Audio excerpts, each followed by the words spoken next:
Hello বন্ধুরা, আশা করছি সবাই ভালো আছো। আজকে আমি নিয়ে এসেছি একটা নতুন রেসিপি, আর সেটা হলো পুঁইশাকের মিটুলি, আলু আর পুঁটি মাছ দিয়ে চচ্চড়ি। তো দেখুন, তার জন্য আমি এখানে পুঁটি মাছের লবণ হলুদ মাখিয়ে নিয়েছি। ওখানে আমি পেঁয়াজ রসুন কেটে নিয়েছি, আর পুঁইশাকের মিটুলি আমি কেটে ধুয়ে নিয়েছি।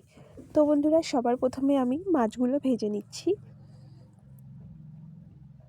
তো দেখুন, মাছগুলো ভাজা হয়ে গেছে। এবার আমি এই তেলের মধ্যে দিয়ে দিচ্ছি পুঁইশাকের মিটুলি, আলু আর সাথে আছে কাঁচা লঙ্কা, একসাথে দিয়ে ভালো করে ভেজে নেব। তার সাথে সাথে আমি দিয়ে দিলাম লবণ, আর পরিমাণ মতো লবণ দিলাম আর হলুদ দিলাম। তো দিয়ে এবার আমি ভেজে নেব ভালো করে।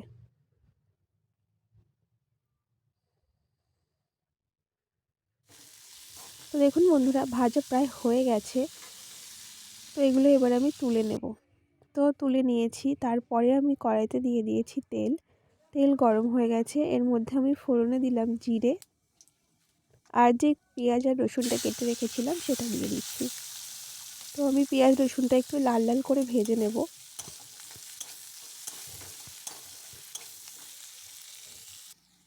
তো বন্ধুরা, পেঁয়াজ রসুনটা লাল লাল করে ভেজে নিয়েছি। এর মধ্যে আমি দিয়ে দেব ভেজে রাখা মিটুলি আর আলু। মিটুলি আর আলু দিয়ে আরও কিছুক্ষণ ভেজে নেব। বন্ধুরা, এই রেসিপিটা আপনারা একবার অবশ্যই খেয়ে দেখবেন, আপনাদের খুব ভালো লাগবে। তো বন্ধুরা, এরপরে আমি দিয়ে দিচ্ছি পরিমাণ মতো জল। যেহেতু চচ্চড়ি হবে, সেই জন্যে জল একটু কম করে দেব, বেশি দেব না।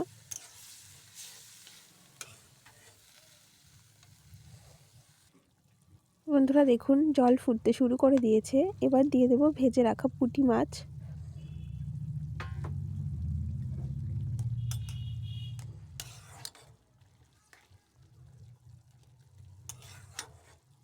মাছ দেওয়া হয়ে গেছে। এবার আমি এটাকে ঢেকে দেব।